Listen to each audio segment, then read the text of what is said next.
그대들의 결혼 생활은 안녕하시오. 배우자와 함께 행복한 노후를 보내고 있다면 기쁜 일이고 어떠한 이유로 노년에 혼자 지내고 있을 수도 있어. 나이 들어 혼자 사는 것 쉽지 않은 일이요. 하지만 어려울 것도 없다오. 혼자 되고서 불행한 사람이 있다면 둘릴 때보다 삶이 즐거운 사람도 있어. 그렇다면 행복한 것과 불행한 것은 어떻게 결정되는 것이요? 그대들은 어떠하오? 우리가 젊었을 적엔 가족의 행복만을 쫓아 살아왔어. 후회는 없다 하여도 노년에 홀로 되었다면 앞으로의 인생은 스스로를 위해 살아보는 것은 어떻소? 돌이킬 수 없다면 현재를 담담하게 받아들이고 삶을 만끽해 보시오. 어떤 할아버지 이야기를 들려주겠소.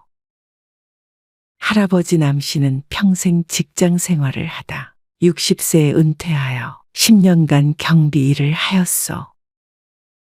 남들은 은퇴 후에 재취업이 쉽지 않은데 그나마 은퇴 후 10년 동안 일을 할 수 있어 다행이라고 생각했소. 70세가 되는 동안 인생의 굴곡은 셀 수도 없이 많았고 그 애환에 대해 이야기하자면 열흘 밤낮으로도 부족하오. 그 시대 누군들 안 그랬겠소. 남씨는 70세가 되어 경비 일을 그만두게 되었소. 70세가 되어서야 일 없이 진정으로 쉬게 된 남씨는 노후에 대한 걱정이 되긴 했지만 한동안은 해방감 또한 느꼈다오. 무료해진 일상에 남씨는 아내가 다니던 노인정에 가끔 같이 나가기도 했소. 가끔이지만 오랜만에 비슷한 연배의 친구들과 어울리니 활력이 생기는 것도 같았다오. 노인정에 가지 않는 날이면 하루 종일 아내와 함께 있었소. 모처럼 휴가를 맞은 듯한 기분이 들었소. 하지만 남씨의 아내는 남씨와 생각이 달랐소. 애들한테 손을 벌릴 수도 없는데 그래도 아직 일할 수 있을 때 뭐라도 해야 하지 않겠어요? 한두 달 쉰다고 줄어들 살림은 아니었소. 노후를 위해 준비한다고 했지만 풍족하지는 않았던 터라 남씨도 어느 정도 후에 소일거리를 찾을 생각이었소. 하지만 그동안 수고했다는 말 한마디 없이 일을 나가라는 아내에게 서운한 마음이 들었다오. 그동안의 가족을 위해 열심히 일한 그 끝이 초라하게 느껴졌어. 아니, 내가 이 나이 먹도록 일했으면 됐지. 얼마나 됐다고 다시 일하라고 바가지를 긁어? 무슨 바가지를 긁었다고 그래요? 그게 아니면 나가서 좀 놀다 오던가. 그러니까 나보고 나가라는 소리 아니야. 내가 집에 있는 게 그리 마음에 안 드나? 그게 아니라 하루 종일 집에 있으면 나도 끼니 챙겨주느라 어딜 가지도 못하니까 그렇지. 늘상 노인정에서 시간을 보내다가 남씨가 집에 있는 날이면 아내도 집에 있었기에 하는 말이었소. 아내의 말에 남씨는 할 말을 잃고 서 있다가 그대로 집 밖으로 나갔소. 늘 혼자 있다가 좁은 집안에서 둘이 부대끼니 남씨의 아내는 불편했소. 그 마음도 이해는 갔지만 서글픈 마음은 어쩔 수 없었다오. 평생 식구들 굶기지 않기 위해 일한 남씨의 새끼를 챙겨주는 것이 그렇게 귀찮은가 싶기도 했다오. 이제는 내가 쓸모없어져서 괄시하나 싶기도 했소. 한참을 바깥에서 방황하던 남씨는 해가 지고서야 집으로 돌아갔소. 아내에게 서운한 마음을 말하고 앞으로 공공근로를 하고 있는 지인을 따라 소일거리를 찾아볼 계획이라고 이야기를 해줄 생각이었소. 하지만 남씨가 문을 열었을 땐 집안에 아무도 없었다오. 아니, 말도 안 하고 어딜 간 거야? 아내에게 전화를 걸었소. 벨이 울리기를 한참 아내는 전화를 받고선 두 딸 그리고 손녀들과 함께 놀러를 갔다는 것 아니겠소? 내가 지난번에 말하지 않았어요. 애들이랑 하루 놀다 온다고. 사람이 말을 하면 좀 새겨 듣지. 아내의 말을 귀담아 듣지 않은 자신의 잘못도 있지만 애초에 남씨만 쏙 빼놓고 놀러를 갔다는 것도 황당했다오. 나만 두고 이렇게 갑자기 가면 어떡해? 애도 아니고 하룻밤을 혼자 못 있어요. 허참. 전화를 끄는 남씨가 느낀 감정은 소외감이었어. 나는 가족이 아니라 돈만 벌어다 주는 사람이었구나. 일을 그만두고 자존감이 떨어졌던 남씨는 가족마저 자신을 따돌린다고 생각하였소. 그리고 아내가 없는 하루 동안 남씨는 스스로에게도 놀랐다오. 밥을 혼자 챙겨 먹기도 힘든 자신이 바보같이 느껴졌어. 식기며 반찬이며 어디에 무엇이 있는지도 몰라. 저녁은 굶고 다음날 아침은 라면으로 끼니를 때웠어. 가정주부였던 아내가 집안일을 도맡아 했기 때문에 남씨는 할 줄 아는 일이 별로 없었다오. 다음날 아내가 돌아왔을 때 남씨는 이제 집안일에도 좀 손을 보태야겠다고 다짐했어.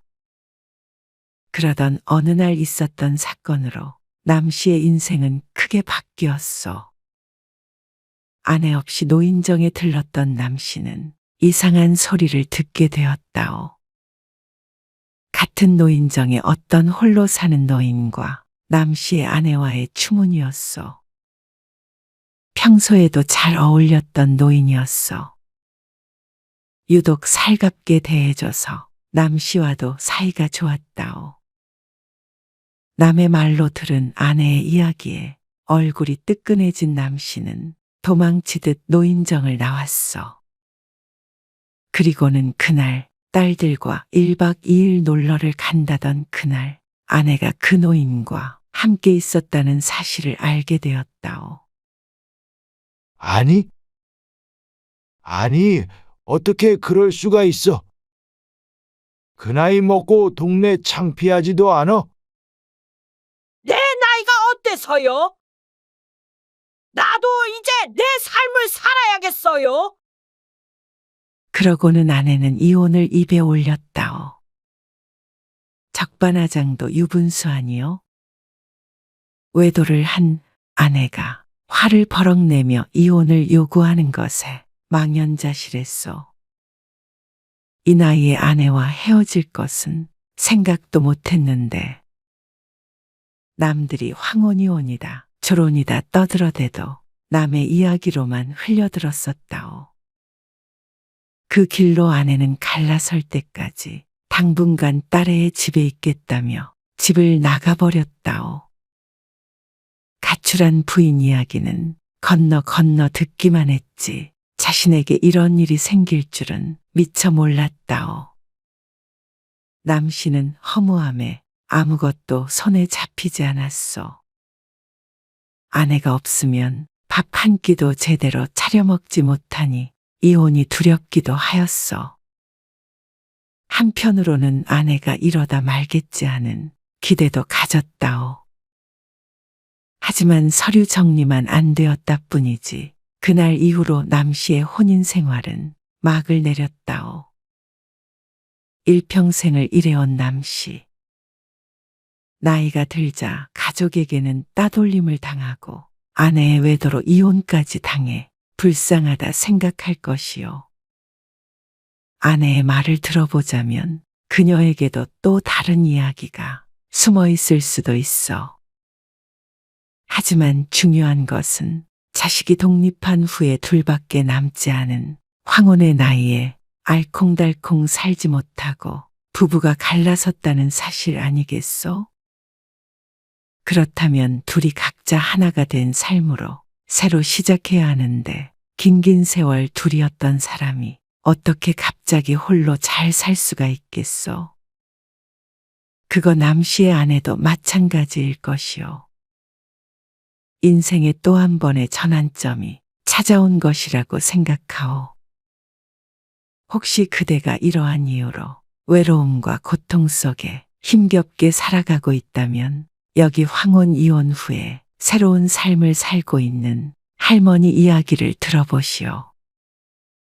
할머니 노씨는 할아버지의 오랜 폭언과 정신적 학대에 지쳐 70이 가까운 나이에 이혼을 하였소. 이혼하는 과정도 이혼한 후의 삶도 어느 하나 쉬운 것이 없었다오. 간절히 원하여 남편과 갈라섰지만 나이 들어 크게 변화한 삶에 적응하는 것은 금방 되진 않았소. 하지만 이제 노씨는 다시 태어난 것 같다고 말한다오. 노씨는 최근 탁구 동호회에 가입해서 매일 출근 도장을 찍고 있어. 운동이라고는 태어나 처음 하지만 실력을 떠나서 몸을 움직여 새로운 것을 배우는 것에 하루하루가 설렌다오.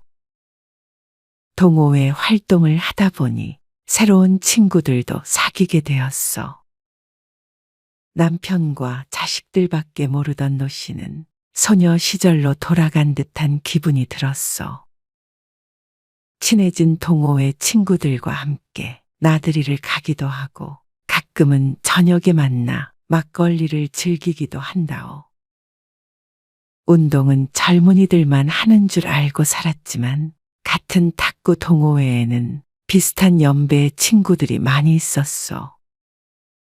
노씨가 탁구를 치는 모습을 보고 동호회 친구들이 놀리듯 말한다오. 아니, 70살 같지 않게 몸이 날래네. 그러면 노씨도 웃으면서 대답한다오. 나도 아직 짱짱하다고. 미처 이런 삶을 상상해 본 적도 없었던 노씨는 새로운 인생에 적응하느라 바빴어. 이혼의 괴로움은 이미 넘어간 책장처럼 지나간 일이 되었다오. 인생의 다음 페이지를 쓰고 있는 노씨는 홀로 된 삶이 더 이상 고통스럽지 않다고 하였소. 늙어서 혼자 살면 챙겨줄 사람도 없어서 어째? 날 챙겨줄 사람도 없지만 내가 챙길 사람이 없어서 오히려 편해. 자식들도 저 살기 바쁘기 때문에 내 한 몸 내가 챙기는 게 편하다고 노씨. 자식 키울 땐 자식 뒷바라지 하느라, 자식이 독립했을 땐 남편 챙기느라 본인 스스로를 돌볼 생각을 하지 못했던 그녀는 오히려 내가 하고 싶은 일을 하며 나 좋아하는 음식만 만들어 먹고 언제든지 원할 때 외출할 수 있는 현실에 자유로움을 느낀다고 하였어. 노씨 사는 거 보니까 나도 혼자 편히 살고 싶네. 주위에서 종종 노씨에게 이런 말을 한다오. 홀가분한 삶도 좋지만 각오도 단단히 해야 해. 홀로 된 삶에 적응하고 그것을 즐기기까지 많은 우여곡절이 있었던 노씨는 이렇게 대답한다오. 노씨는 아직도 종종 새벽에 깨어나 비어있는 옆자리에 놀라기도 하오. 때때론 적막함의 외로움을 느낄 때도 있어. 하지만 본인이 택한 선택에 결코 후회하지는 않았소. 나이 들어 홀로 되는 일은 한순간에 일어나는 일이지만 결코 한순간에 괜찮아지지는 않소. 홀로 된 삶을 행복하게 잘 살기 위해서는 그만큼 시간과 노력이 필요한 법이요. 나이 들어 혼자 되어도 잘 사는 사람들의 특징을 말해주겠소. 첫 번째, 남의 눈치를 보지 않소. 남의 눈치만 보다가 하고픈 것 하지 못하고 산 세월이 길지 않소? 남편 없이, 아내 없이, 그리고 자식 없이 혼자 되어서 타인의 눈치까지 보며 살기엔 남은 인생이 아깝구려. 이 나이에 이혼했다고 주변에서 손가락질 하지는 않을까? 자식들이 욕하지 않을까? 전전긍긍하며 살지 마시오. 쇼펜하우어는 타인의 시선에 휘둘리는 것을 경계해야 한다고 말했소. 타인의 시선에 휘둘리지 않고 내가 원하는 삶을 위해 고민하고 진정으로 행복한 삶을 위해 살아야 하는 시작점이 40이라고 말하였소. 40이 훌쩍 넘은 우리들은 과연 이 말처럼 되었소. 우리는 남들이 인정해 주길 바라는 욕구 때문에 자유의지로 살아갈 수 없어. 이 나이 먹도록 지금까지도 자유롭게 살지 못한다면 언제쯤 자유로워지겠어? 두 번째, 홀로 지내는 시간이 두렵지 않소. 누구나 갑자기 홀로 살아가야 한다면 겁이 날 것이요. 하지만 홀로 살아감에서도 행복, 즐거움은 느낄 수 있다오. 그렇게 살아가고 있는 사람들도 아주 많지 않소? 내 스스로를 위해서, 오직 나를 위해 사는 방법을 깨우쳐야 하오. 법정 스님의 홀로 사는 즐거움이라는 책이 있어. 거기에 이렇게 적혀 있어. 명심하라. 지금 이 순간을 놓치지 말라. 나는 지금 이렇게 살고 있다고. 순간순간 자각하라. 한눈 팔지 말고, 딴 생각하지 말고, 남의 말에 속지 말고, 스스로 살피라. 이와 같이 하는 내 말에도 얽매이지 말고, 그대의 길을 가라. 이 순간을 헛되이 보내지 말라. 이런 순간들이 쌓여 한 생애를 이룬다. 끝으로 덧붙인다. 너무 긴장하지 말아라. 너무 긴장하면 탄력을 잃게 되고 한결같이 꾸준히 나아가기도 어렵다. 사는 일이 즐거워야 한다. 법정 스님의 말처럼 홀로 되었어도 의미 있게 즐겁게 사시오. 홀로 살아감에도 연습이 필요하오. 그리하여 그 모든 것을 극복한다면 둘이 아니어도 진정 행복한 삶을 살 수 있다오. 세 번째, 새로운 인간관계를 두려워하지 않는다오.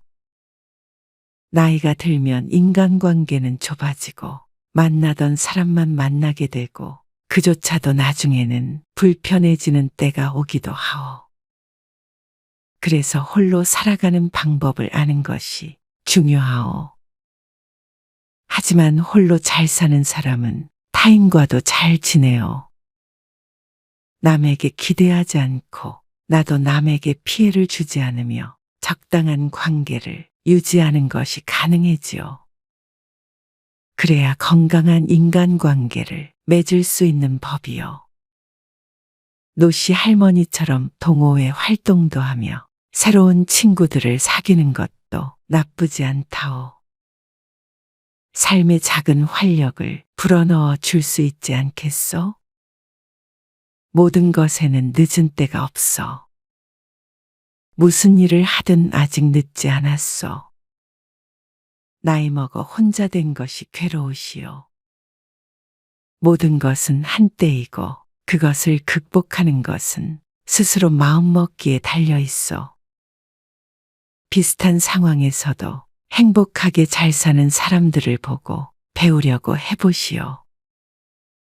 내가 틀렸던 것이 아닌가 스스로 의심이 간다면 당장 방금 이야기했던 사람들의 세 가지 특징에 대해서 생각해 보시구려.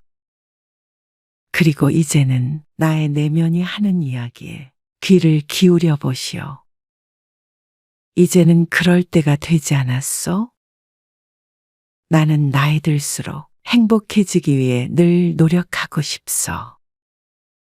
그대들도 부디 그러하길 바라오.